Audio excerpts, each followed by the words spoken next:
Yes. Okay, I lost my video temporarily here. Hopefully it comes back on, but I've got audio anyways. Oh, it looks like I'm back. Okay.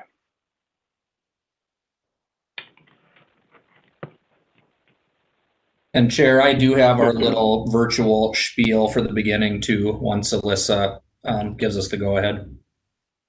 Perfect. Once you start with that, we're ready to go. Okay. Alyssa, are you good on your end? Yeah. All right. Well, welcome everybody, and thank you for tuning in to tonight's Planning Commission meeting. I'm Marty Dahl, Community and Economic Development Director for the City of Victoria. Due to construction taking place in our City Council chambers, we're conducting this evening's meeting virtually. However, even in a virtual setting, we do want to make sure that our public meetings continue to be open and transparent. During meetings such as tonight's that do not have a public hearing, any comments can be sent to the Planning Commission in advance electronically via email or using our online form. That form can be found at victoria.civicweb.net/portal under the meeting participation heading. During future meetings that would include a public hearing, we will provide the ability for those wishing to speak to do so via conference call. A quorum of our Planning Commission members, as well as our presenters and applicants, are participating in this meeting remotely. For anyone that's joining us by phone or watching live online, please be aware of the following notes and instructions. Any non-commission members and non-presenters will be muted until prompted by the Planning Commission Chair to speak at the appropriate time. Anyone addressing the commission should follow the chair's prompts, be respectful, wait for their turn to speak, and refrain from speaking over one another. Speakers should identify themselves before speaking. It's also important that everyone be able to hear each other and the discussion, so please speak loudly, speak clearly, and speak directly into your phone or microphone. Also, please keep yourself muted if you are not speaking, just to avoid background noise. We are streaming this meeting live and are recording it, so it can be viewed later on demand. And finally, all actions of the Planning Commission, because we are virtual, will be taken by a roll call vote. Thank you, and I will turn it over to you, Chair Stensland. Thank you, Marty. I will now call this meeting to order. Our first order of business is to adopt the agenda for tonight's meeting. Members of the Planning Commission, please remember to state your name when moving and seconding, and please remember to mute your microphones when you are not speaking to avoid any background noise. Commissioners, is there a motion to adopt the final agenda? This is Commissioner Moore. I'd like to motion that we adopt the agenda. Thank you, Commissioner Moore. Is there a second?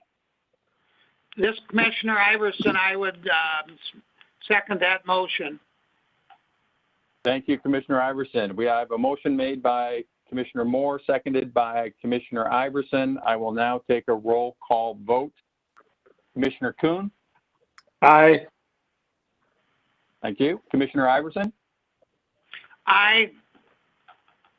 Commissioner Moore? Aye. Commissioner Schwarting? Aye. Did we have Commissioner Kohler join us? Sounds like a no. Okay. How about Commissioner Pedersen? Okay, we'll keep a lookout for those. I vote aye. Thank you. The motion carries. Next order of business is to adopt the minutes from our October 27th, 2020 Planning Commission meeting. Commissioners, is there a motion to approve the minutes? Commissioner Iverson, I would move to approve the previous meeting minutes. Thank you, Commissioner Iverson. Is there a second? Commissioner Moore here. I second. Thank you, Commissioner Moore. Motion is made by Commissioner Iverson, seconded by Commissioner Moore. I will now take a roll call vote. Commissioner Kuhn? Aye. Thank you. Commissioner Iverson? Aye. Thank you. Commissioner Moore? Aye. Thank you. Commissioner Schwarting? Aye. That doesn't look, just one check. Commissioner Kohler, have you joined us? I don't think so, and it looks like the same for Pedersen. So I vote aye. Thank you. The motion carries. We are now going to move to our discussion items. Commissioners, just another reminder, please mute your microphones when you are not speaking to avoid any background noise. Thank you. Our one item tonight for discussion is item 3.1, sketch plat review for the proposed Rolling Hills development. For those watching or listening to this meeting at home, please note there is no action being taken on this item tonight. A development sketch process is a time for the Planning Commission and later the City Council to provide feedback to the applicant to better inform them of items that are supported and those which may need more detail if the project moves forward. If the developer chooses to move forward, the next step in the process is the submission of a preliminary plat. A public hearing will be noticed and held at the time the preliminary plat is heard by the Planning Commission. We will first ask staff for their presentation and will then provide time for the applicant to present any additional information before getting into our discussion portion. I will now turn this over to our Community and Economic Development Director, Marty Dahl, for staff presentation. You have the floor, Marty. Thank you, Chair, members of the Commission. Yes, staff does have a presentation, and then we also do have representatives of the development team and property owners that are on the call this evening. Once we kick it over to them, I will give them the opportunity to introduce themselves, but I will go through the staff portion of the presentation first.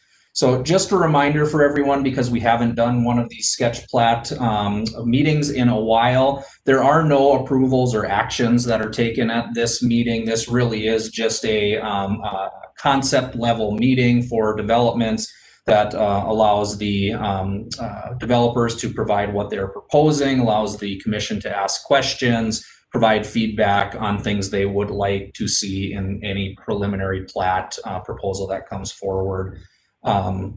Property owners within 350 feet of this property or these properties were notified, and they were invited to participate in this meeting in lieu of a neighborhood meeting just because there are so few of them.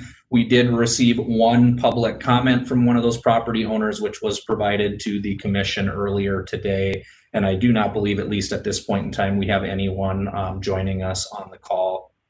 And again, if there would be someone that wished to provide some feedback, this is not a formal public hearing, but the Planning Commission could take comments if they so chose. So getting a little background on the proposal and the properties that are this proposal is on. There are actually 3 parcels. 2 of them owned by Mr. Geschstock, who is on the call this evening, and 1 of them owned by Mr. Vogel. These, for the last several years, have been working through potential developments combined as one project area. The area is located west of County Road 11 and south of Marsh Lake Road and the Schmieg property just to the north. It is bordered on the west by the Marsh Lake Hunt Club, to the south by property owned by Mr. Welter, and then on the other side of 11, which you can't see here, is the city of Chaska and their Greenbelt property.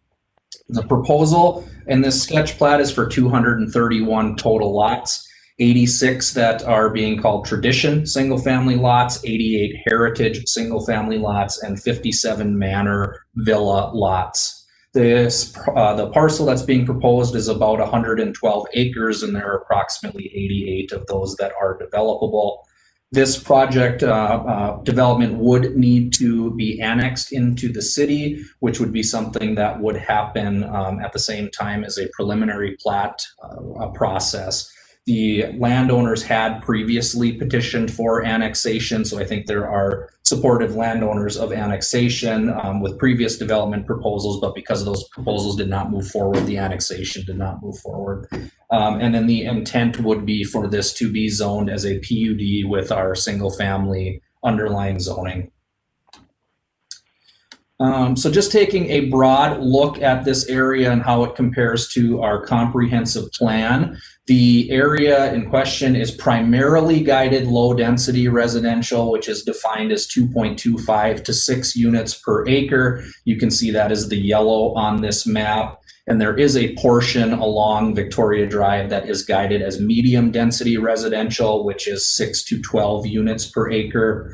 Overall, looking at the entire net density of the parcel, it comes out with the proposal at about 2.625 units per acre. But if you are to break down that section, which is approximately 10 acres where the villa homes are being proposed in that medium density area, you are resulting in 5.7 units per acre, which is right there with our medium density residential requirements.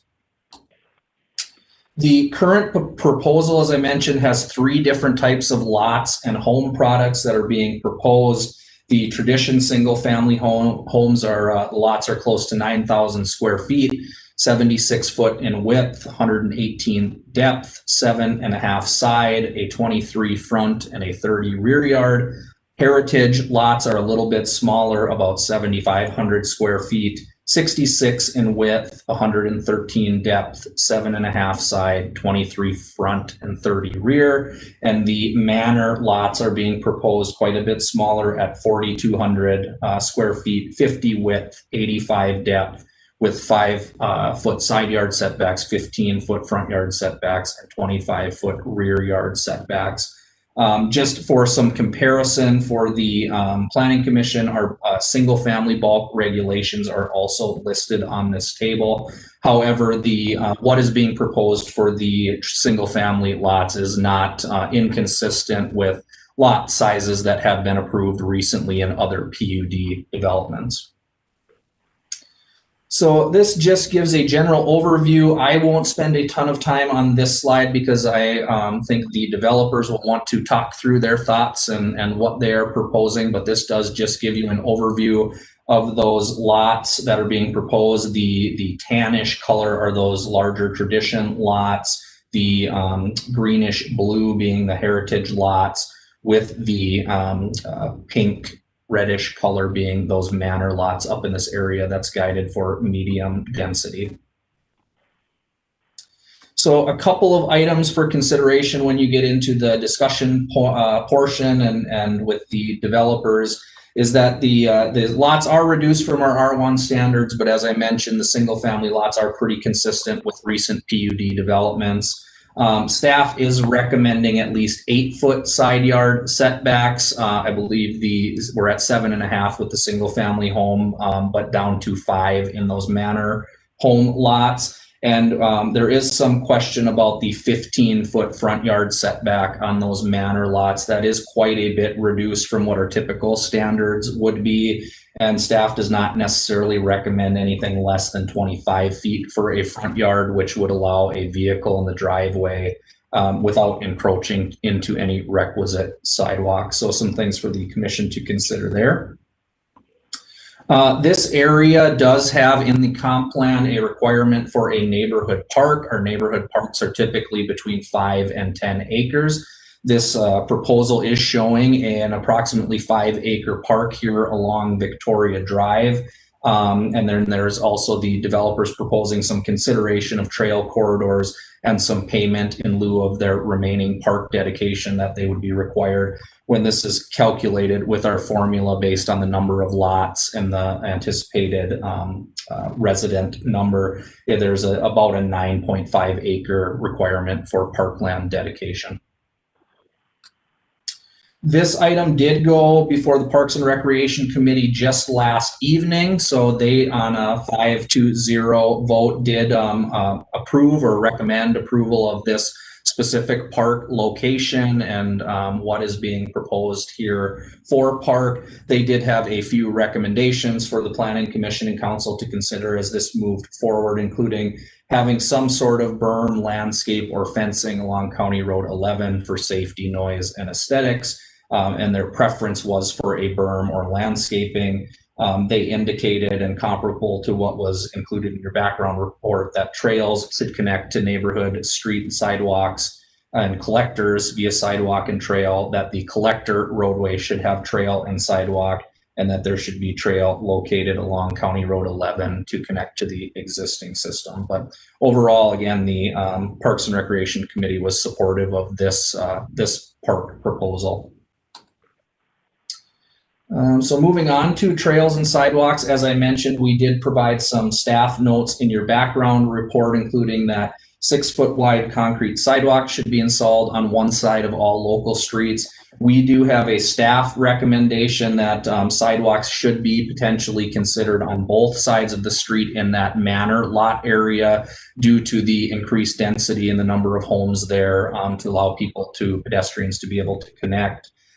Did indicate that sidewalks should be installed on one side of a collector and trail on the other. We noted the 10-foot wide trail on County Road 11.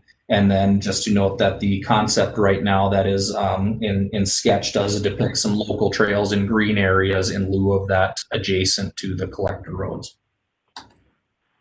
And this map was included in your background packet as part of that application showing the trail corridors being proposed at this sketch plan level.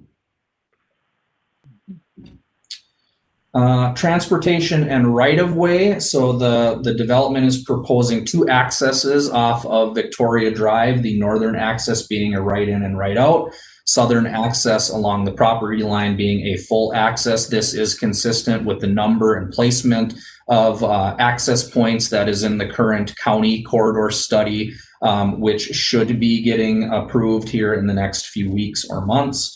But it is consistent. The developer had reviewed that and put those locations and the right-in, right-out, and full access in the areas that the county is recommending.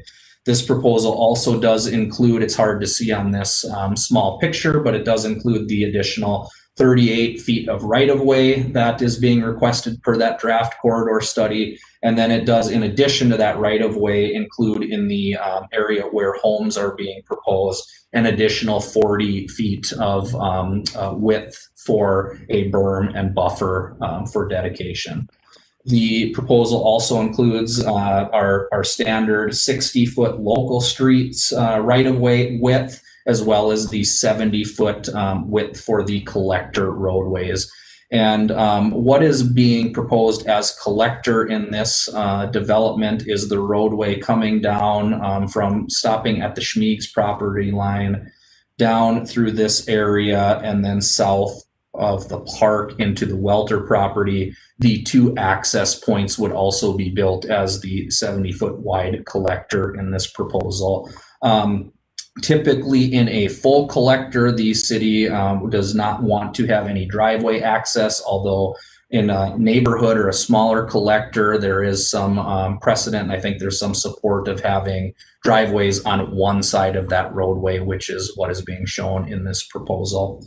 So just some items for the discussion portion is just to consider the comfort level of those driveways along that portion of the neighborhood collector, knowing that there would need to be some coordination with the southern property owner in the location of that roadway because it is being proposed on the property line portions of it on both properties. And then another note that was included in your background was that currently the manor lots, there's 52 homes here that would be accessed from a single point. The state fire code allows a maximum of 30 homes from a single access. There is an exception to that if that development is it's going to connect in the future, which this obviously is shown to do at some point in time. But I think the thing to consider is it's hard to predict the timing of when the northern property or if that northern property would develop and how long this single access would be in existence. This just gives you a little closer view again. So you're seeing that collector roadway, the 70-foot width coming down this way out to the access points, and then as well as the roadway along the park with 60-foot typical sections for the connecting neighborhood streets. In general, I think staff is also very supportive of the connectivity that's being shown here. We're very limited in dead-ending streets, so multiple access points in and out of most of these neighborhoods. So had positive reception to the circulation that's being shown. Site utilities. So the sanitary sewer that's being shown is consistent with the comprehensive plan, as was noted in the engineer's memo, and Kara Guerin, our city engineer, I should mention, is also on the call this evening. So if there are any transportation, roadway, or utility questions, she will be able to help with those. But was noted that the sewer may need to be oversized. There is a proposed location for a lift station just south of the full access on the Welter property that is being further reviewed, and it would require coordination, obviously, with the neighboring property owner, and that there is a site needed for well number 5 in this area. Was also noted that stormwater management must meet, this is in the Carver County WMO, so it would need to meet any of the Carver County WMO stormwater requirements. So in general, and as was noted in your background packet, that staff is generally supportive of the concept that's being shown. We do have a few items, obviously, that we want the Planning Commission to weigh in on for discussion, and some possible recommendations, including that minimum 25-foot front yard setback and 8-foot side yard setbacks. The question about the single access point on those 52 manor lots, the items of trail and sidewalk in the areas that were noted. And then we also did note some potential thoughts on reconfiguring some lots or roadways in your background report that are noted on this slide. With any development, we'd also looking in the next phases to provide verification that the lots and building pads can accommodate a usable deck or a porch within the setbacks, and then would want any architectural plans for proposed homes, the wetland delineation reports, adequate maintenance access for stormwater ponds, tree surveys, and that sort of thing. And then as well as any of the notes that were in the engineer's memo. So with that, I can take any questions you might have on the staff portion, or if you would prefer to have the developers provide their presentation. Why don't we, I'm sure we have some questions. Why don't we take the developers presentation now, and then we can round back to this. Is that okay? Yep, that works for me.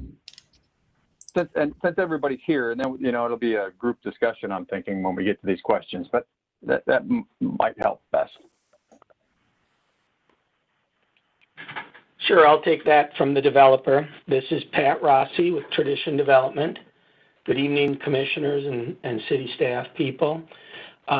Just start by saying we as Tradition Development have been looking at this site for over a year now, and we really like the site. There's a lot of natural beauty in the site, and I would say that I think initially we gave a lot of attention to the existing design here, tweaked it a bit to fit our product, and have been meeting with the city staff for, golly, maybe going back 4 to 5 months now. And, you know, there were times when I thought maybe we weren't going to get there, but I think we got a lot of good input from the city staff, and it caused us to go back and look at that original design a little bit more. And in doing so, I think we've come up with a better plan here that improves the connectivity, as Marty mentioned. Another big factor here is with that second road coming in from west to east, and if you're familiar with the previous design and the cul-de-sacs, the dual cul-de-sacs down at the southwest corner, I think we've improved that by bringing that new street from the west to the east and down closer to the wetland. Does a couple of things. First of all, it helps us get a second connection point and improves public safety access. But I think also, and what may turn out to be a bigger benefit here, is it really improves the sewer service to the southwestern area that was a little bit lower. The previous design was going to try to bring that sewer back from those cul-de-sacs up through the development and go through the high ground, and really required a lot of shaving of those ridges. So now with the way that we're following it down from the previous location of the cul-de-sac down into the east and tying in near this neighborhood park, I think we're gonna be able to improve and maintain a lot of the high topography out there, which is a benefit to the site. So staff did a great job on the presentation and covered most of the issues here. Just want to hit again on our extensive trail system. Although the layout is a little bit different and we're moving that Central Park area, I think we're maintaining access to those real high quality natural areas with the trail system and keeping the more active park in an area, or moving the more active park to an area that will be highly visible and easy to access for the public. We are intending to put a clubhouse facility out here right across the street from the public park. And we've done those in many of our developments, and typically that will entail is a building with a meeting room on one side, a fitness facility on the other side, and then an outdoor pool for use in the summertime. So we think that'll be a nice amenity here. And then, you know, a little bit about the way that we run our company. We're part of the family of Tradition companies, and Tradition Development, which is my employer, will be developing these lots to turn over and be built upon by Robert Thomas Homes, which is our partnering builder within our family of companies here. And I would just end on that and note that Todd Stutz from Robert Thomas is on the call with us here today. If there's any questions about Robert Thomas Homes and what they do. And we also have Dave Nash from Alliant Engineering, our consultant on the project here, if there are more technical questions in mind. So thank you. Thank you. I'm sure we'll have some questions, so I hope you can stay with us.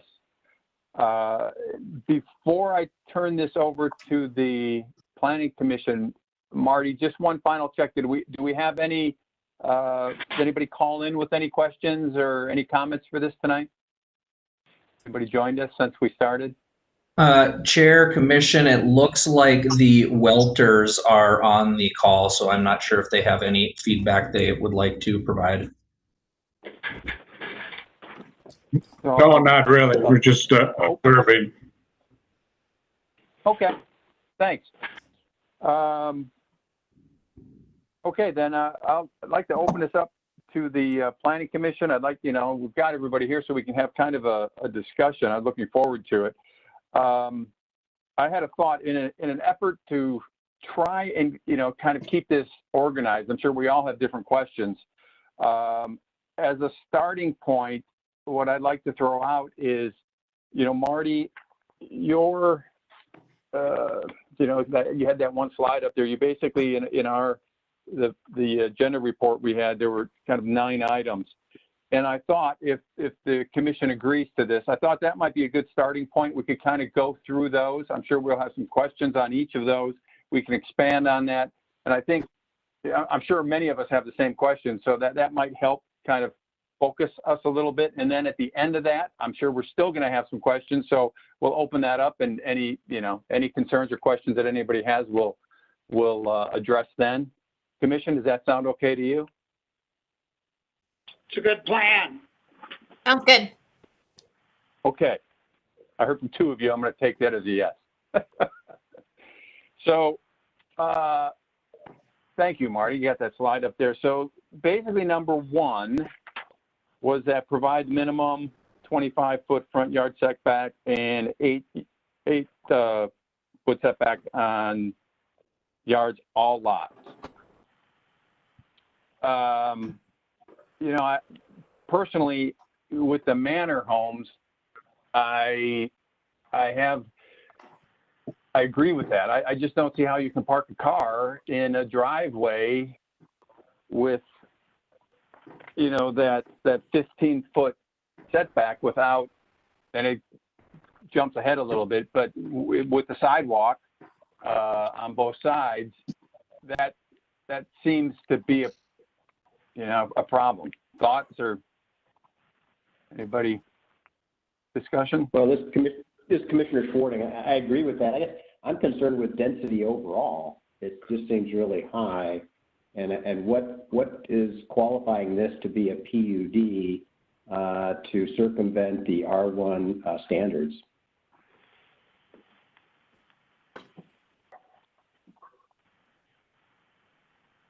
Anyone else? Scott, Commissioner Sinsland, Chair Sinsland, I would agree with you on your assessment of setbacks with vehicles. That is problematic. And then, you know, persons walking the sidewalk, they have to walk around a car. They're in the street. It's a safety issue. Yeah, I think so. I think that would be something we would definitely want to look at. And back to Commissioner Schwarning's comment, I don't want to jump over that. Looking at this, I do agree. It's tight, but I do think it may change a little bit when we talk about, the different setbacks and, increasing the front setback, potentially increasing the side yard setback. Another thing, in regards to the setbacks and the manor homes, looking at the rear setback of 25 feet currently,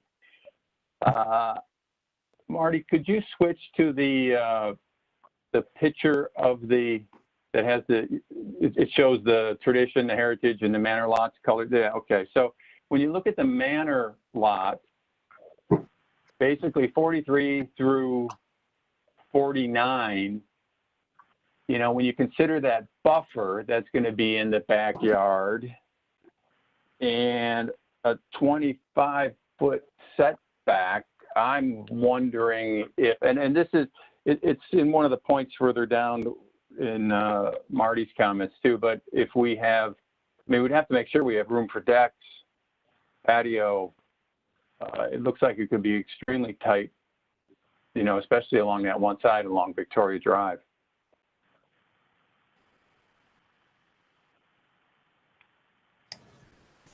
My feedback on that is, it's a PUD.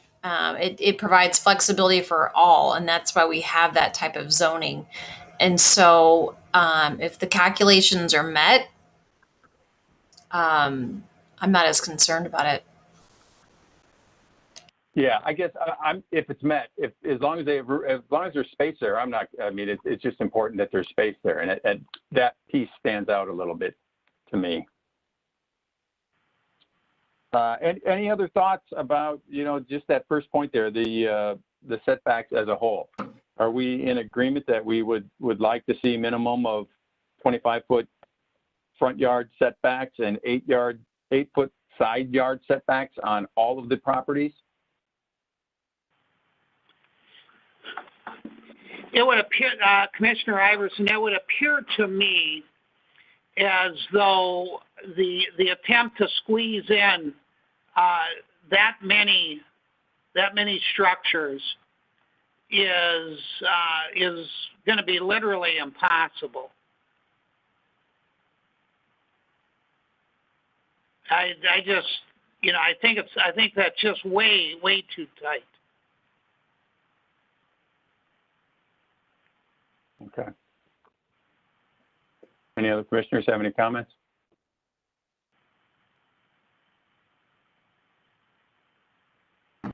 Well, just Commissioner Schwarning, I'm in total agreement. Again, we talked the density.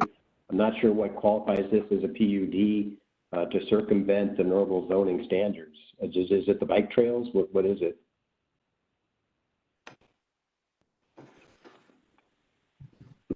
I guess we would, Marty, do you want to comment on that? Yes, if I can find my unmute button. Yeah, it is. PUDs are always a bit subjective, right? I mean, in a PUD, it's really up to the commission and the council to determine whether or not we are getting enough benefit from that development to be able to justify saying providing that additional density. So I think certainly trail corridors and connections and open space and management, I think, can certainly be considered as part of that. One additional thing I would note is that as I mentioned early on in our presentation, we do have in our comp plan a portion of this property guided as medium density residential. And our R1, which really is our only current single family zoning district outside of PUD, it does not lend itself to being able to achieve medium density. You just can't meet those units per acre with that minimum R1 standard. So I think that is another thing to consider as well, is that we do have some medium density guided for this area, and really a PUD is the only way to achieve that medium density. So just some things for the commission to chew on.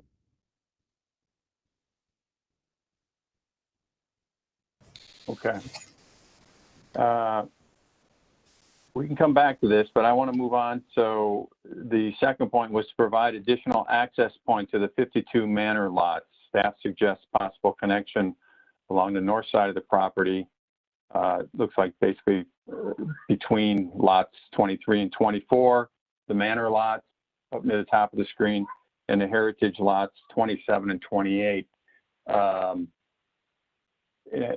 Going back to the, just that one single point of access for fire, and Marty's comments earlier, there will be another point of access to the north, but that is yet to be determined.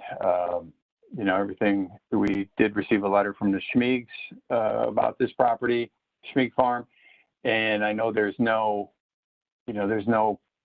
plan, the Schmiegs plan on farming. So that connection could be, distant future. We really don't know. It's hard to plan for that. So which goes along with this, a lot of homes in that area and only having one access. I do think, my feeling is that needs to be addressed, with another access point, probably now and not later. I'd like to hear the commission's, anyone else's thoughts on that.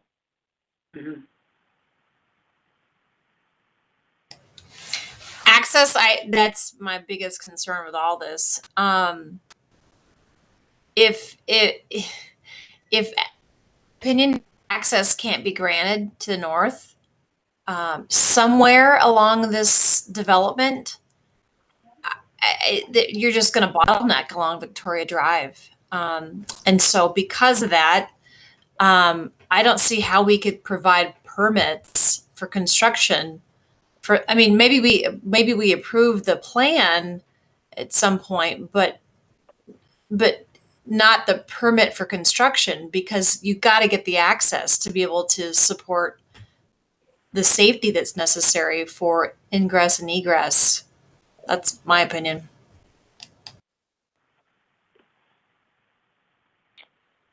Yeah, the reality is, we're going to have access to Victoria Drive, but anything, to the south, the south is probably going to happen first, if we had a crystal ball. Access to the west, to the Marsh Lake Hunt Club is, could be years. To the north, to the Schmieg Farm, could be years.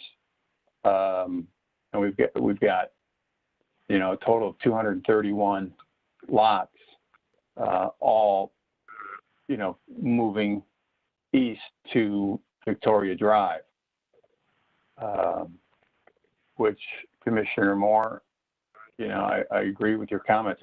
That's a lot of traffic, coming out of just, and really 1.5 exits. One is going to be right right in, right out to the north, and then to the south where we'll have the full access. One thing that is important to note, you know, we're getting close. So south of that park, you're getting close to some commercially zoned property. And with the way that property is zoned, just south of the railroad, a restaurant or an employer with a decent amount of cars traveling could have access right there with the way it's zoned. And I'm in support of that, but at the same time, this scares me. I don't know how safety is considered here. And you're referring to overall just the traffic moving in, you know, coming this way towards the proposed park area. Correct. Yeah. Chair What are your thoughts? Commission, just a Yeah. note, I know that the applicant has done some traffic analysis or projected traffic analysis, so they may be able to speak to that if you would like them to. Absolutely. And Patrick, please, you know, as we have these questions, please feel free to jump in. Don't think that, you know, I need to ask. Just, this is a discussion, so please share your thoughts and opinions.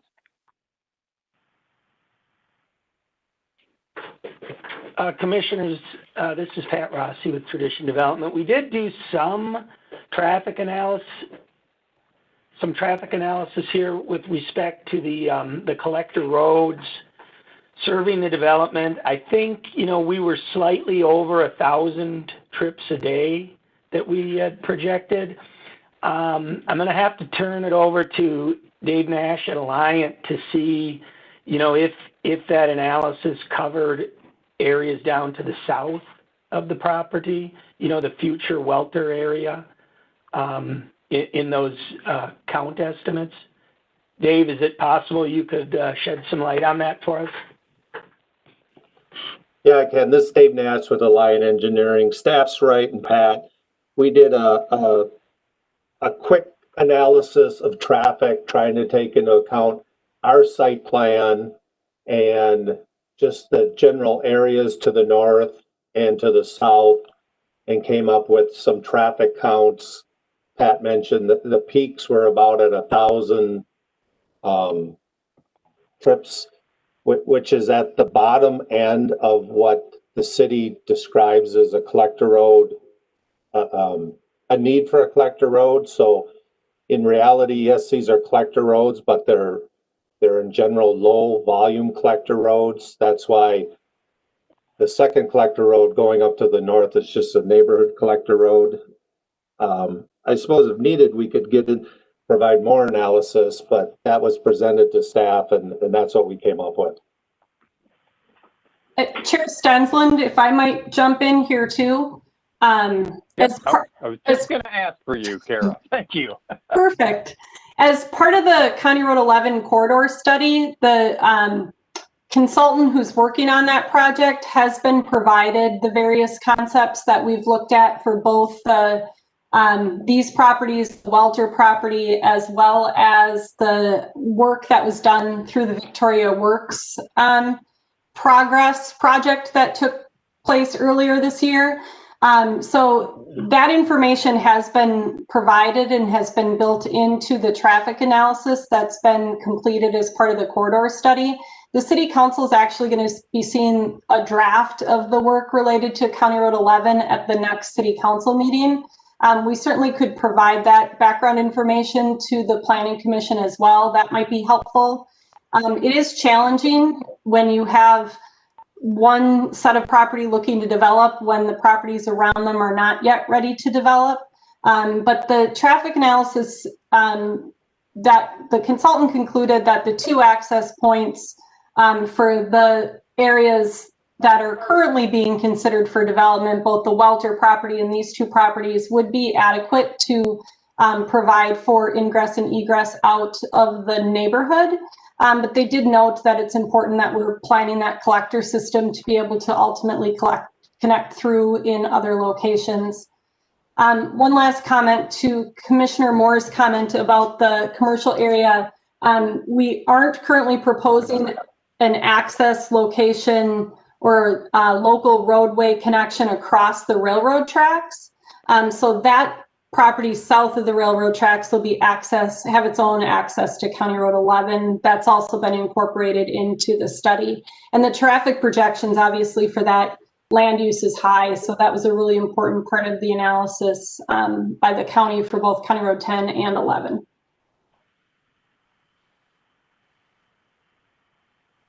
You care.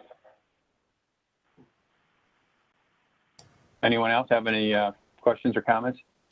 I have a question on just definition. So is Victoria Drive considered a collector road with the same types of volume that Marsh Lake would have? I'd have to dig through my study here to look at the classifications, but generally I would expect they would be different. The traffic projections on 11 are higher, particularly south of Marsh Lake Road. They're quite a bit higher than other roadways. Kara, do we have an estimate of what those traffic counts might be in, call it 10 years? We do. All of that information is contained in the corridor study, so we can be sure to provide that prior to any, preliminary plat review having to happen for this. Okay. We have current numbers and maybe 2-year out numbers after this development's completed, and then in 2040.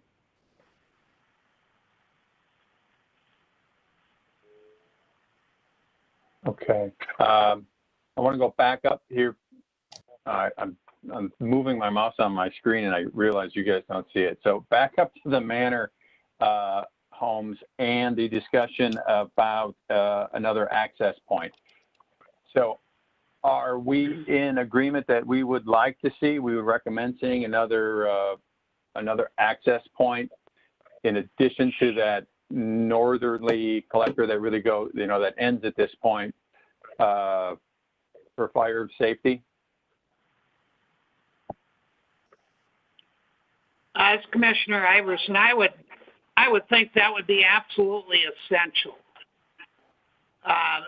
That is, during a rush hour period, there could be 80 vehicles moving in and out of there with only one route, and certainly for public safety, that presents a whole nother set of concerns. Okay. Yeah, I think we agree. We have to have some, maybe it does. To Commissioner Swarding's comments, also maybe it shrinks in size slightly from the amount of homes that it has now, so things change a little bit. But I think if that were to stay where it is now, we would definitely prefer to see another access point. Since we're talking about that up there, I would also, we did hear from the Schmiegs, and one of the comments the Schmiegs had was just an overall concern about, this is going to abut pasture land where they have cows. It's just pasture area for cows. And, we've had this before north of Marsh Lake Road with Lennar that is also abutting some Schmieg fields where they currently plant. And I think I hope the developers, sort of pay attention to that. I know in other areas we've required, some fencing. Currently there's a barbed wire fence there. I just hope you take into consideration some sort of a buffer between the Schmieg farm and this development to sort of soften that transition. I don't know if a comment's needed there. It's just a thought. This is Commissioner Swarding. I agree. The other thing on the Schmieg letter, I wasn't around when the previous plat was proposed, but the Schmiegs, seemed to find that one was much more appealing. So I don't know what, and they did talk a little bit about the differences, but how many total lots was in that plan? How many total homes? Was it less?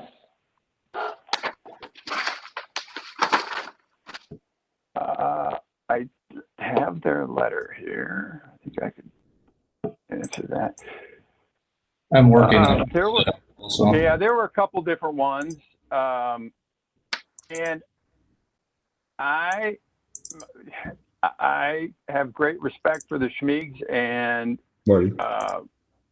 really consider what they say, but it's almost apples to oranges in a sense. I know that the acreage has changed. I could be mistaken, but I think in one of those, the Welter property was included in that. So I mean, it was a larger acreage. So I'm not sure that we can exactly, you know, kind of make that an apples to apples comparison. I could be wrong. Marty, would you agree with that, or am I off base? Yeah, I'm trying to figure out what the actual unit count difference is, but I think one of the things to consider with this is that we did kind of ask the current developers to take a fresh look at this lot versus necessarily trying to be constrained into the box of previous plats. And then, as has been indicated, we do think that their proposal has improved access and connectivity. I think Kara, at least preliminarily, believes it has improved the sanitary sewer portion of that development. So there are some improvements that have been made between the two sketches. But as far as the actual, it looks like this was 284 units. But it also included several of these row homes, which is why that total number went up. I'd have to probably do a count here. They had 70 and 108 single family lots, so 180-ish single family, and then the inclusion of these townhomes, and that one of the previous sketch plats. Yeah, you can see there, and there are, I mean, all those cul-de-sacs, you know, sort of dead ends. I do see how this new layout would be preferable. I mean, it's just as far as flow would be much better, and not to mention sewer. That's an improvement. I will say this kind of goes back to Commissioner Swarting's comment. You know, some of those earlier ones. What does appeal to me about those earlier ones is also it appears a little more diversity of product, which again sort of matches with Commissioner Swarting's comments about a PUD. You know, to me, a PUD offers a little bit of everything. There's a lot of diverse opportunities for housing, and in this current one, it you know, frankly, between I do have a question between like the traditional and the heritage. What's your like estimate on square footage per homes? You know, sort of like the difference between a tradition and a heritage home, Patrick. So the tradition home is Robert Thomas's biggest unit, their biggest home style. You know, with the basically 60-foot building pads. Square footage is pushing 3,500, I believe, fully utilized. And Todd, if you're on the phone yet, Todd Stutz, you may want to chime in there. Okay. Heritage, from my memory, is in that range of 2,500 to 3. Okay. So similar, some overlap there on the smaller tradition, larger heritage. Okay, thanks. Okay. I wonder if that first concept plan was created before the 2040 comp plan was final, because you can see that. Go ahead. I do think the 2040 comp plan was in place for that. That's correct. Yeah. Okay. All right. Let's kind of keep moving through this to try and keep it somewhat organized. So item 3 from staff was provide trail on one side and sidewalk on the other of collector streets. So I think we would all agree with that. Any comments, questions? That's a very effective way to do that.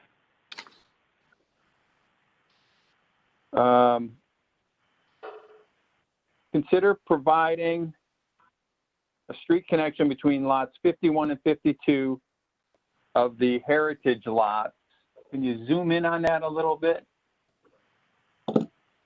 It's right where that little 3/4 cul-de-sac, almost in the middle of the screen. Let's see if I can zoom in here.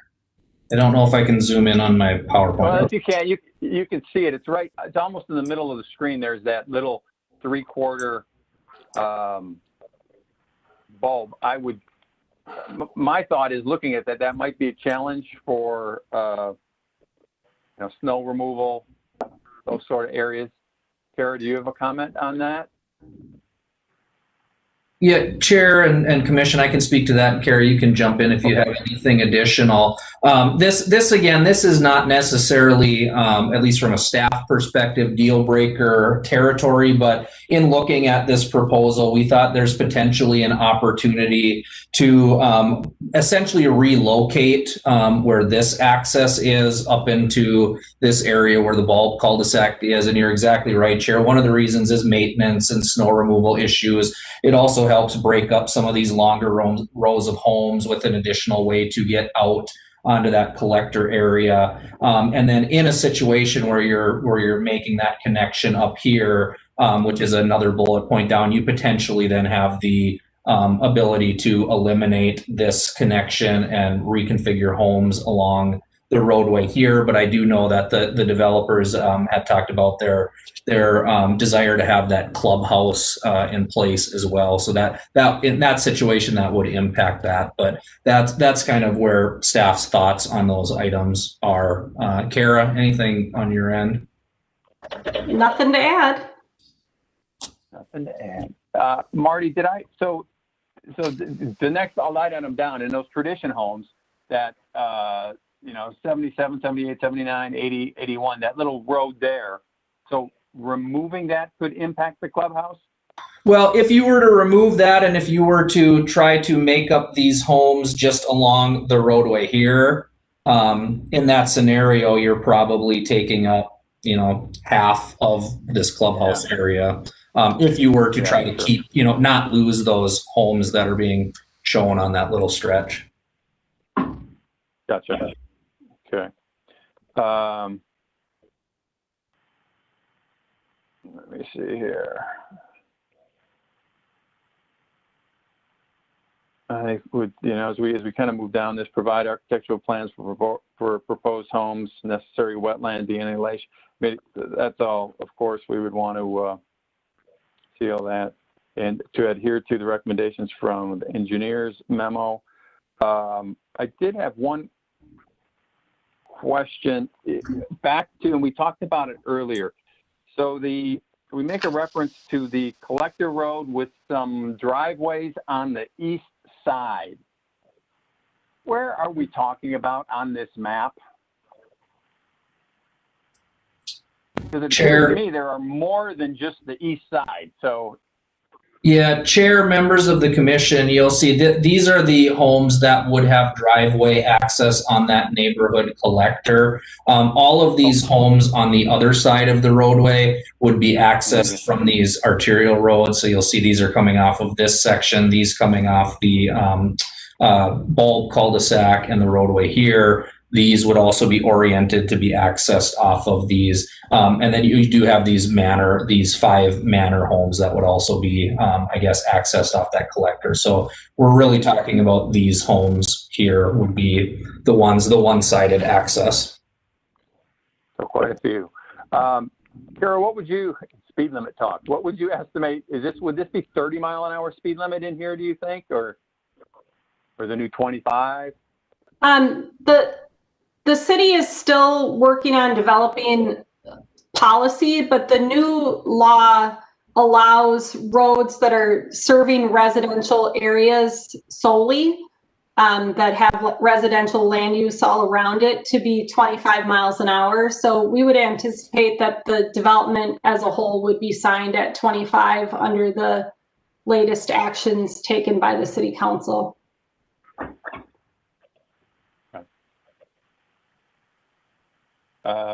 Commission, any thoughts on those driveways backing up to the collector? In the back of my mind, I think about it, when Marsh Lake gets developed, when the property to the north gets developed, if there's going to be additional cars traveling down that road, if it makes any sense to consider an alley in the back, so the access isn't as challenged.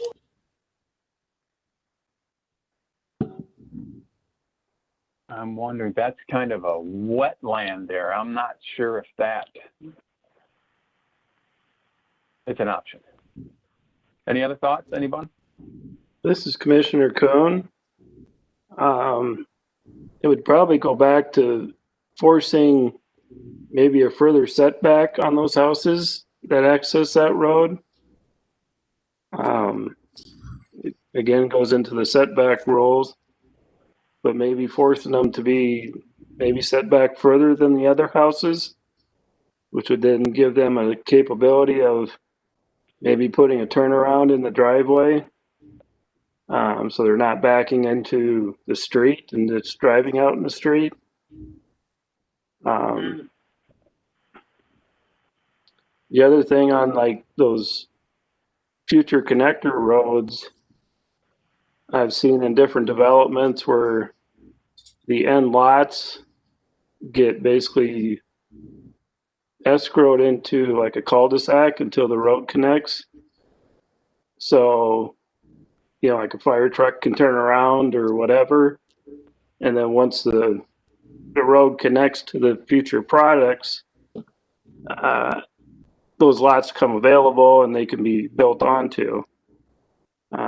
It's just an option for the builder to, again, you got a safety issue, but until the road's done, those lots don't get built. I don't know if the city's thought about anything like that, but it basically puts a temporary cul-de-sac at the end of those roads. Yeah, Kara, can you speak to our requirements on that? Certainly. The city would require temporary cul-de-sacs at the end of these roads. Oftentimes they figure out a way to still be able to fit them in with the lots. So that ends up being something that we review in greater detail when they get to construction plans to see if it's actually viable to fit the turnaround. But certainly from a public safety perspective and a snow removal perspective, we'd be looking to that.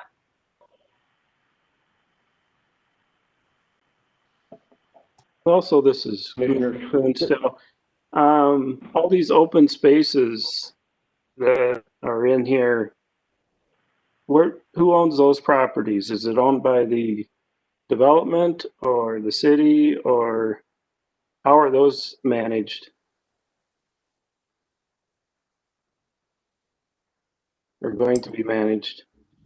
Sorry, Commissioner Kuhn, commissioners. The city requires that any wetland property be deeded. That's a requirement that becomes a city outlot. And in many cases, these other additional outlots that if they're saved because they're wooded or sloped and they're not built, those outlots typically are deeded to the city as well.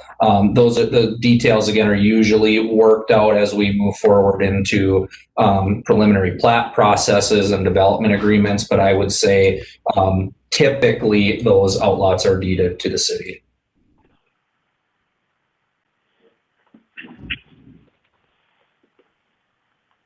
Thought I heard someone else jump in right as Commissioner Kuhn was starting. Is there any? Yeah, this is Commissioner Iverson. Oh, go ahead. Okay, No, Commissioner I Iverson. just wanted to comment on the driveway access. Okay. A good portion of all the manor lots really are probably flowing that way, the manor homes, right? And then I would think a lot of the tradition homes aren't flowing that way because the main way to go north on Victoria is the southern exit. So I don't know if the driveways there facing the quarter street are that bad. That's it. Okay. As Commissioner Iverson, going back to 1 through 5, it would seem as though one of the possible options would be a configuration of a finger street off of in the vicinity of where 7 is located, because I would think that wouldn't be very attractive for a buyer to have that kind of traffic flow trying to get on that collector street.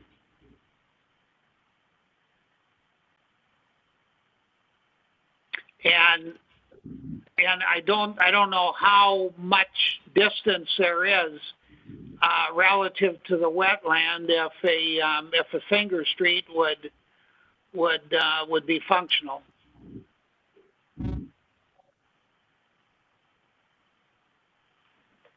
Can you describe to me a finger street?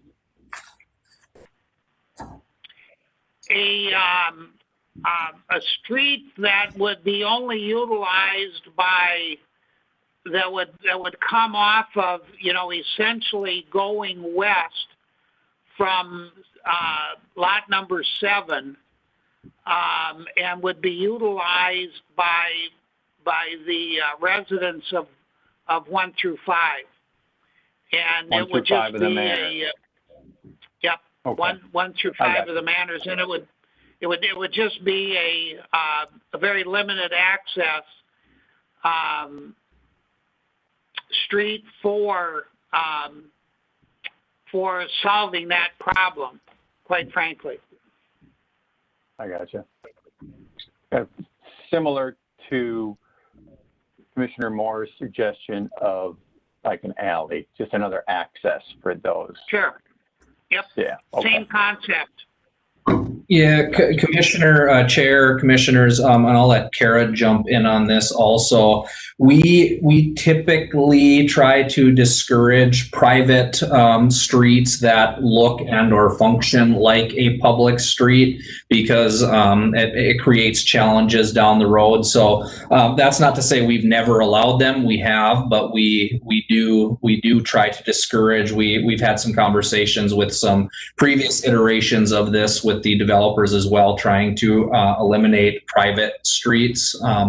Kara, anything to add to that point? Yeah, I think historically where we have had them, I think the most number of lots that have been permitted has been 3. In the Hill Point neighborhood, there's a couple of kind of finger street-like-esque things that seem similar to what's been described here, but they do present a long-term challenge from a maintenance perspective because the people who live on them suddenly want to see the city start maintaining those, and it's a real challenge because they typically aren't built to city standards, so we don't have the equipment necessarily to service those streets. They tend to be narrower, not necessarily have a turnaround and such at the end of it. Gotcha. I have another question. I would like to kind of revisit the berm. Now, if I understand this, I see the berm up near the manor homes, but then it looks like there is no berm down by the proposed park. Am I correct in that, or am I reading that wrong? Chair, Commissioners, there is no specific berm shown along the park. Based on our berming and buffering requirements, a berm is not necessarily required along parkland. It is required for residential screening when there is a double frontage situation like you're seeing here. That being said, as I mentioned in my presentation, the Parks Commission has recommended that there be some sort of berm or landscape buffer in this area. And again, I think because this is a PUD proposed development, I think the Planning Commission could provide feedback on what they'd like to see in that area. Well, I'm interested to hear what the commission feels. I will start since I brought it up. I'm even more concerned with a park right there along 11 and the traffic and how busy that street is. We're a city of berms, and I think they do such a tremendous job of, sort of hiding the homes, and then, from a homeowner's point of view, hiding the roads. And I think that's every bit as important down by a park, but I also think the safety aspect of it, I hate to think of that, but just like north along the Schmiegs, I think it's important we have some sort of buffer there between farming and a development. I think it's important we have some sort of a buffer, and I prefer to build a berm here so we have some separation from, children playing and cars at 50 miles an hour along Victoria Drive. Commissioners, any thoughts, comments? Commissioner Schwarting, I agree with your statements. I think safety is a big issue.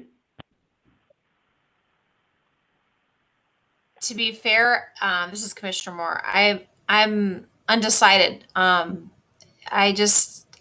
If there's curbs, maybe there's boulders, there's something, but I think about the parks along Highway 5. Granted, it's Highway 5. It's not the same as Victoria Drive. There's no berms there. I don't know. I don't have a firm opinion about it. I'm more worried about traffic counts than berms.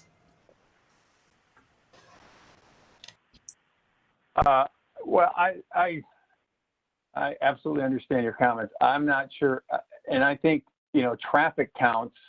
We're going to have to rely on information, from the city and the county as to the traffic counts here, and if Victoria Drive, County Road 11 can accommodate that. But I'm not opposed to something other than a berm, but I think this needs to have, like the park said, it needs some protection from Victoria Drive. Anyone else? I think it does. This Commissioner Iverson, when you look at it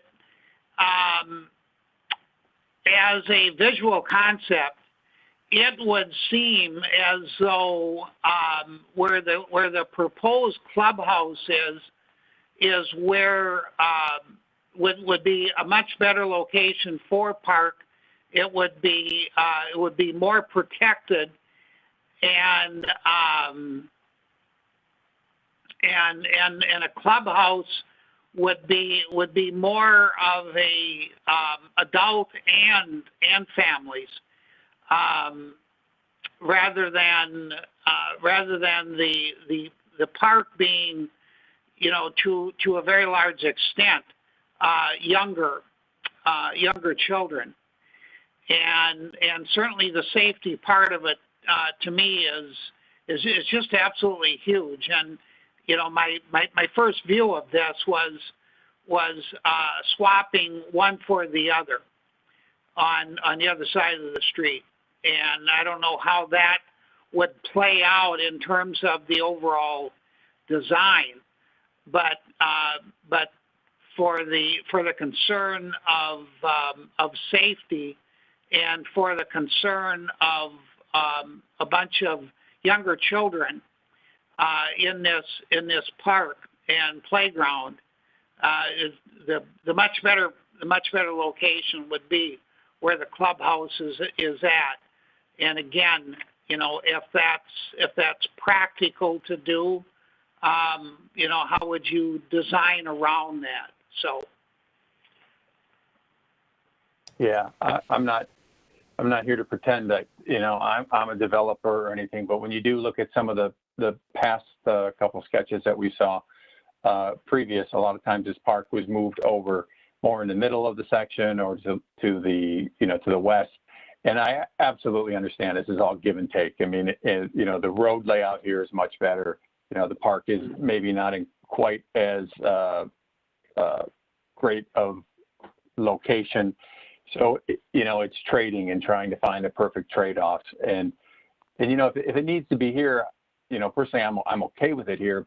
But again, along Victoria Drive, you know, I'm on Victoria Drive multiple times every day. I'm sure a lot of us are.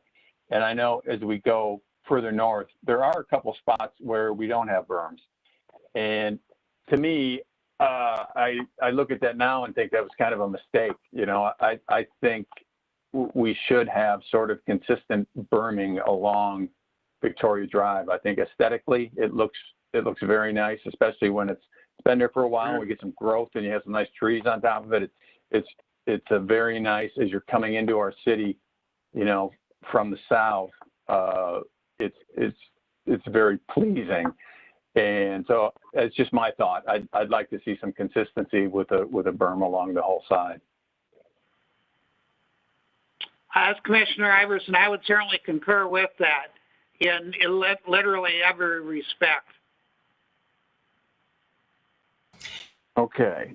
So, you know, we've kind of went through these items. I know, I'm sure, you know, people have some more comments and things. So, you know, kind of open it up. Any items that stand out, commissioners?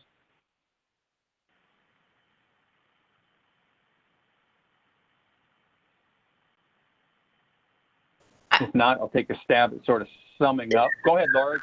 Go ahead. This is Commissioner Moore. I just have a question a little bit about the trails. If you could comment about what these trails are made out of. That's one question I have. Yeah, I had that same question. You know, and just to, you know, I know that the park saw this, and hold on one second, let me find it. So it's stated here, it proposed consideration of trail corridors and payment in lieu of land for the remaining park dedication. So I think this kind of follows on Commissioner Moore's question, trail corridors. So does that mean the developer will provide the space and the corridor, or does that mean it's paved and it's 6 foot or 8 foot? What is a trail corridor, Marty? Yeah, Chair, Commissioners, and Kara, maybe you can help me with this one. We do, I believe, have within our parkland ordinance that a trail corridor can be used as part of a parkland dedication. That would be a completed trail, so you'd have the actual trail there as well. I believe there is a minimum width that would be required for that to be considered as part of a parkland dedication, and there may be some other requirements with that I'm just not thinking of off the top of my head. The only thing I'd add is I think it's 30 feet wide, the corridor. In order to, so not the trail would be typically our 8 foot standard paved trail. But in order to be considered for park dedication, I believe it needs to be located in a 30 foot wide corridor. Okay. So, you know, these trails that are coming back through the open space and such, I think would likely fall into that category.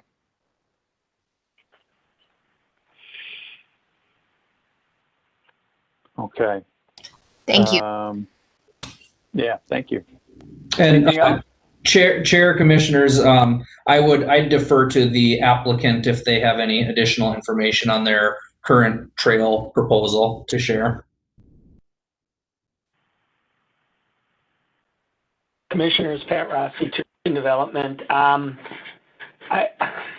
The trails, the off-circuit or off-street trails, we incorporate them in the majority of our developments. They're very popular, highly used in our communities, and I think provide a nice benefit for the residents of the community as well as the neighboring communities, to be honest. I think our most notable trail system that we've built is in our Spirit of Branchin farm development down in Lakeville, and I know that it's heavily utilized and accessed by the residents, but also, you know, neighboring developments as well. So we have every intent to pave the trails. I think that provides the best and easiest access for the residents. So I think the layout that we have here, like I said earlier, it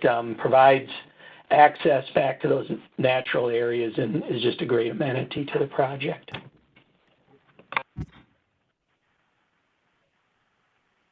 Okay. Commissioner Warrior, I just have one final comment. I really liked Commissioner Iverson's suggestion of swapping the clubhouse with the park location. I think I'd be curious to hear the developer respond to that, and hear why they would be opposed to that, if they are open to that idea.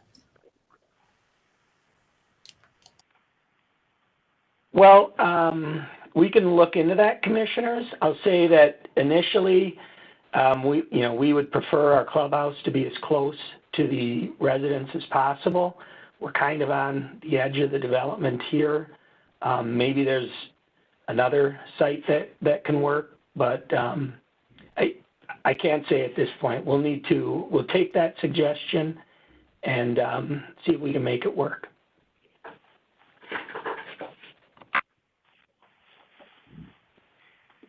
This is Commissioner Iverson. I have one more question. Procedurally, is there an association that would manage the clubhouse of the residents? Is that the concept? Patrick?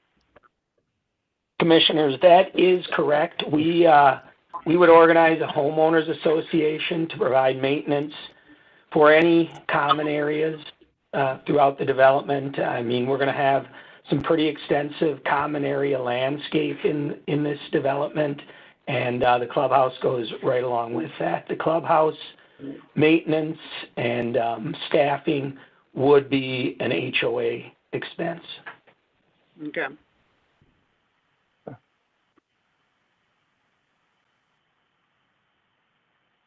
Anybody else? Any final comments? That clubhouse would be 100% private to these residents. Is that correct? Yes, that is correct. And it would be available to all the residents? There's no differentiating because of the type of home or anything? No, in this development, it would definitely be available to all of the homeowners.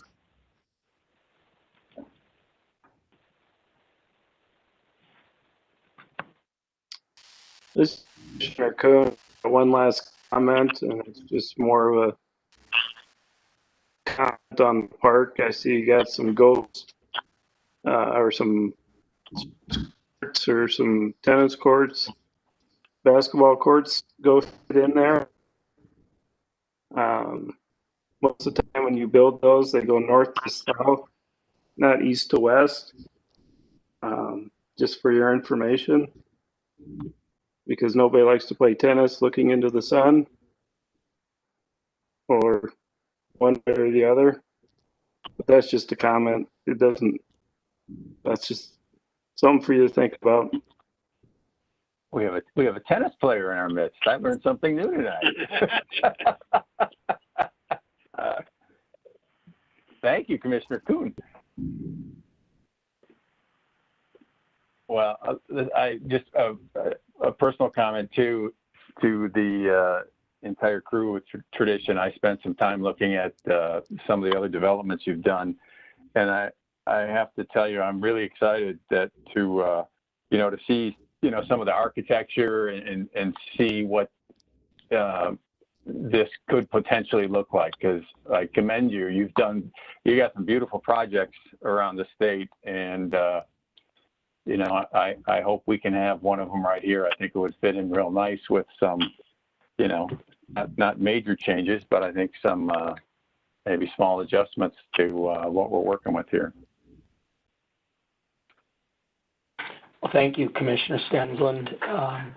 It's very, very kind, and we're very proud of our developments, and would be happy to host any of you if you would ever care to take a more detailed tour of any of our sites, or perhaps our clubhouse facilities as well. Thank you. So I think, you know, to kind of sum up, I think we're definitely in agreement with staff's recommendations, with Kara's recommendations. I think, you know, specifically those minimum setbacks of 25 foot in the front yard, 8 foot sides. I mean, obviously that's going to change this a little bit, but I think, you know, we're all in agreement on that's just the minimum we'd like to see. I think you have to get creative to provide some additional access to those manor lots, and maybe with the setbacks, maybe that changes a little bit. But you know, I think it's important that we could fit that into this. Sidewalks on both sides of the streets in the manor area, as Marty pointed out. And really, you know, everything on there. And I think also, you know, it might be interesting that, you know, again, if it can be done to Commissioner Moore and Commissioner Iverson, maybe taking a look at the proposed park area and the clubhouse and seeing if that maybe could be changed slightly. Any other specifics, Commission, that I'm leaving out? Yeah, I do think, this Commissioner Iverson, I do think that the density in the manor homes may well be accessed for all practical purposes. But, you know, certainly that's an area that staff can study and make a determination. But it appears as though that's going to be way too tight. And, you know, quite frankly, 200 vehicles pouring in and out of there at the same time. So. Yeah, my hope is. I think it bears reviewing. Yeah, and I think, you know, my thought or my hope is with, you know, the change in setbacks, that will have an effect on that. It's definitely tight. And so maybe, you know, it'll soften that slightly. Maybe there's, you know, a change in the density in that piece, and then it looks a little bit different the next time we see it. But I agree with you. I mean, I think everyone's on the same page there. That manor area, that's aside from fire trucks and, you know, any sort of safety vehicles, emergency vehicles, that's a lot of cars in that area. It's a lot of homes, and it's, you know, times 2 with cars. That's density right there. So it'd be nice to see a little change in that. Now, this Commissioner Iverson, one other thought on that. I guess I made the assumption that the clubhouse would be an HOA, and if it is an HOA, then the city would not be responsible for maintenance of the parking area and whatnot by the clubhouse facility. So potentially having a finger street is a possibility to eliminate the complexity of snow removal. Okay. This is Commissioner Fording. Isn't that just putting the responsibility on the HOA? It is. Yeah, so as in my neighborhood, personally, where we have a private road that they have to maintain, there's 3 homes on it, it's unfortunate for the rest of the homeowners who end up paying some fees of insurance and stuff like that. As an HOA, I'd rather not be bothered with that, personally. Okay.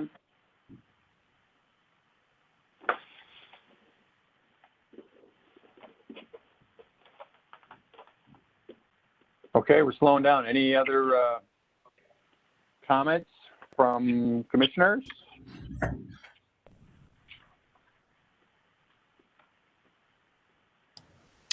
None at this time. Okay, Marty? No, just Commissioner Iverson, I guess I would only say in conclusion, the rest of the development really does look very attractive and very well laid out. But the other smaller homes, I maintain that's an issue that will have to be resolved.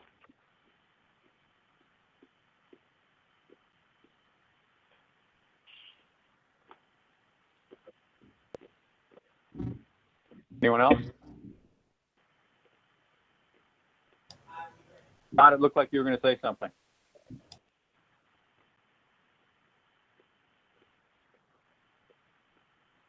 Maybe not. Commissioners, anything else? I have a quick question for Pat. Pat, have you tried to approach Marsh Lake and find out if they grant you some type of easement where you could create some kind of access on their property outside of the development?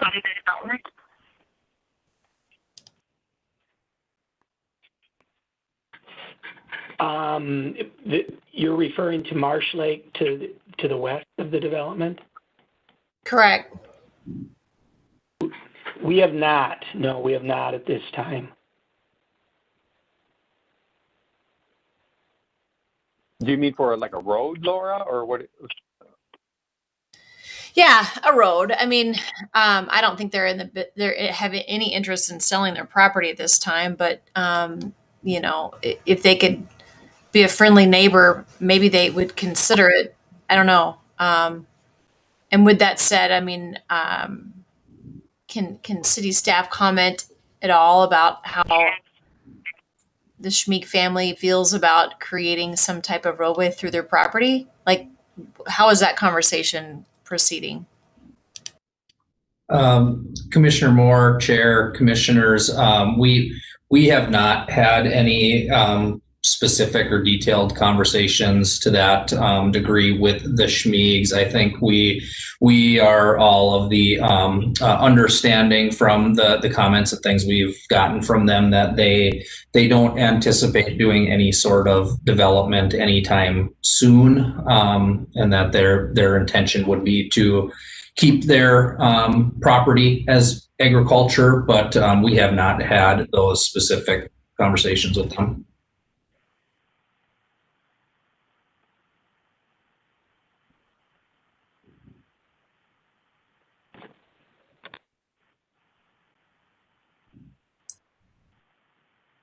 Commissioners, any other comments? Okay, one last one. This is Commissioner Moore. Is this the first property for annexation in Laketown? This would be, Commissioner Chair, this would be the first property since our updated orderly annexation agreement that was approved earlier this year. So it's certainly not the first township property to have ever been annexed, but it would be the first property under the new agreement.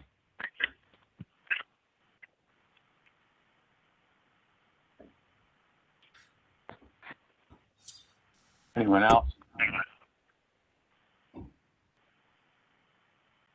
Kara, do you have any final comments?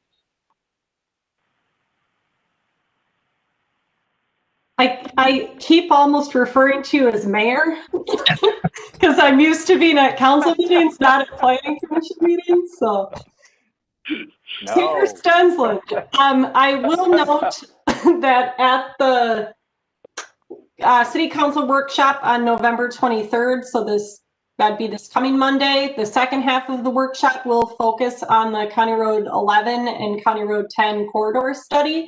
The consultant will be giving a presentation, so if planning commissioners are interested in watching that, that might be worth tuning into either during it or sometime when you have some free time. But we'll be sure to forward the study information on to the planning commission. Great. Thanks.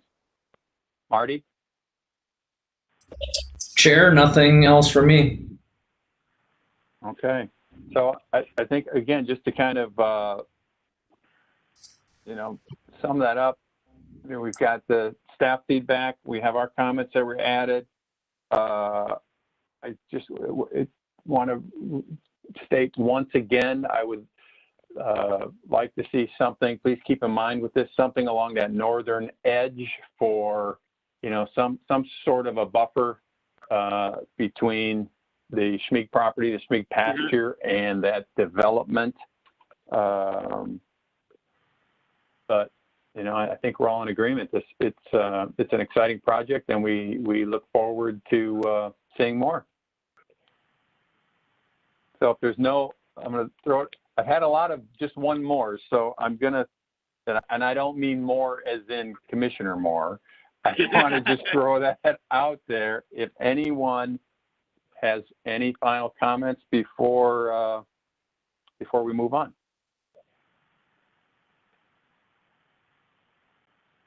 Okay, I'll consider that a no. So thank you. That concludes this item. So the next item tonight, staff, were there any miscellaneous items?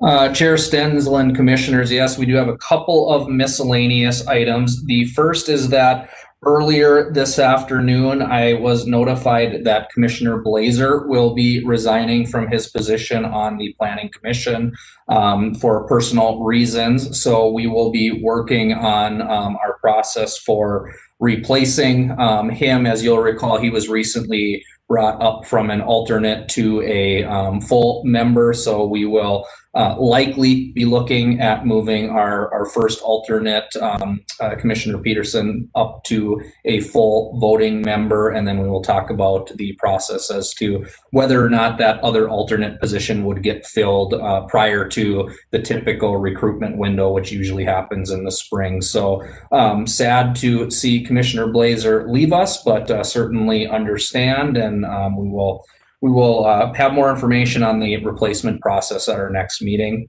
And then the second item is that, as most of you know, we're seeing in Minnesota and elsewhere in the country an uptick in COVID cases, seeing some additional increases daily in the infection rates. So we are reassessing our City Hall plan for the remainder of the year. Right now, our intention is to keep City Hall open to the public, but we are going to further reduce our staffing levels. Currently, we've been trying to maintain the number of staff in City Hall during the day at 10 or less. We are going to reduce that to 4 to 6 daily. And then we're also going to be looking at having different groups of staff that are in the office together, so that in the event that there is a positive case or a quarantine needed, you should be only within your group of staff, people who you are with in the office when you are in. So we've been working, most of us have been working remotely several days per week since March. Seems to be working well, so we anticipate that will continue to work well and business will get conducted. But related to that, we are also looking to remain virtual with all of our public meetings through at least the end of the year. So unfortunately, that means we likely will not see each other in person, at least until January, but you guys, and maybe I'm biased because this is my commission that I'm liaison for, but I think you guys do the best job with the virtual meeting. So I'll throw that out there. So thank you for making this work very smoothly.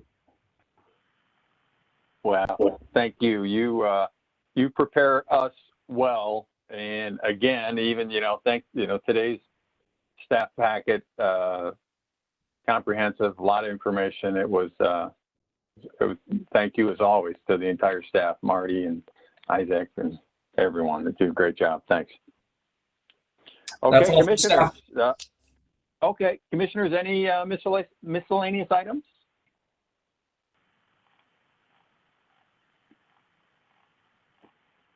All right, that's my pause. I don't have anything either. If there are no more items, so I will ask for a motion to adjourn. This Commissioner Iverson, so moved. Is there a second? Commissioner Schwarting, second. Thank you, Commissioner Schwarting. A question first. I have to go back in the records, but is it just me or is it Commissioner Iverson that always makes the motion to adjourn? Am I onto something there? All right. Motion is made by Commissioner Iverson. Motion made by Commissioner Iverson. It's seconded by Commissioner Schwarting. I will now take a roll call vote. Commissioner Kuhn. Aye. Thank you. Commissioner Iverson. Aye. Commissioner Moore. Aye. Commissioner Schwarting. Aye.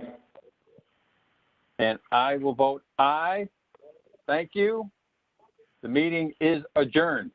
Thank you all. Thank you, Scott. Very good. Thank you. Thank you. Thank you.